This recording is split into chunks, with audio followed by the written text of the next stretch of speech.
Let's start with the definition of the soil. The word soil derived from the Latin word that is solium. According to that, the upper layer of the earth that may be dug, loose surface material of the earth in which plant grow. This definition is useful for the agricultural students, but for civil engineering, the definition of the soil is unconsolidated material composed of the solid particle produced by the disintegration of the rock.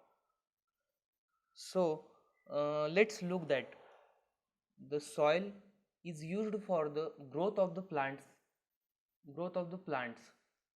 because it contained a huge amount of the organic matter, and it is not suitable for the construction material or as a foundation for the structure. Therefore, the topsoil is need to be removed from the earth's surface before construction started. Now we understand what is meant by the rock. A rock is the natural aggregate of the mineral particles bonded by the strong and the permanent cohesive force is called as rock. Next one is the definition of the soil mechanics. Before that, I like to told you or I like to say you the father of the soil mechanics is the Dr. Carl Sturzagiz, who published the book in 1925.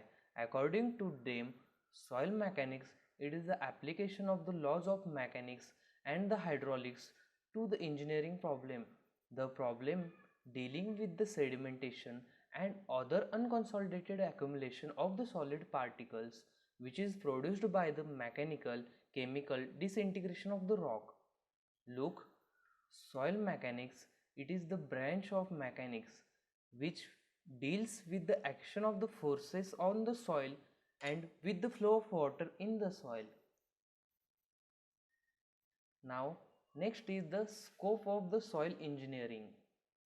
Scope of the soil engineering. First, look the figure of the foundation. I give the shallow foundation as well as a deep foundation. In this shallow foundation, we all know the load transfer from the slab towards beam, beam to column, column to foundation, and finally foundation towards soil. As given this column, this is the arrow is indicated as a load is coming towards footing and soil. I also like to give a deep foundation, that is the pile foundation. This is load column piles load transfer to soil or hard rock. Let's think. Every civil engineering structure, whether it is building, bridge, dam, we need to construct foundation. Therefore, soil mechanics play an important role. Now, next turn is the retaining structure. In this retaining structure, retaining wall as well as the sheet pile is best examples. This is the retaining wall. One side of the retaining wall is filled by the soil or the earth material, and this soil or earth material creates force in this retaining wall. Therefore, retaining wall it is the retaining wall when sufficient space is not available for the mass of the soil to spread in the form of safe slopes, then need to be construct a retaining wall, and soil engineering gives the theory of earth pressure and the retaining wall. Now next example is stability of the slope. Stability of the slope. For the constructions of the highway, we think about the short, safe, easy, economical. These are the main things we need to think about that. For every civil project, we need to consider economy in our project. For the for achieving economical condition, the alignment should be designed in such a way that we becomes result across cutting is equal to filling. Therefore, sometimes we need to construct embankment slope or excavation slope. Next is the underground structure. Underground structure, the design and the constructions of the underground structure such as the tunnel, conduit, shaft required elevation of the forces extracted by the soil on this structure. Conduct and tunnel are used for the transfer of the main or material. In this design, we need to consider the forces of the soil or earth or other material in outer side. Okay, next is the pavement design.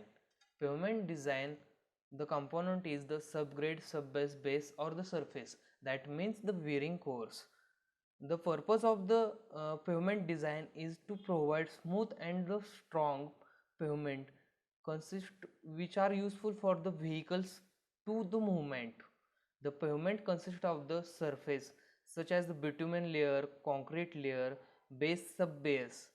The behavior of the subgrade under various conditions will learn their loading environmental condition in the soil mechanics. Just consider this is the road layer. This road layer is behave different from their bottom part like concave or convex based on the summer condition and winter condition. According to the forces created at the bottom part of the road, their movement uh, their movement is happen. Now our last is the earthen dam, sorry, second last, that is the earthen dam.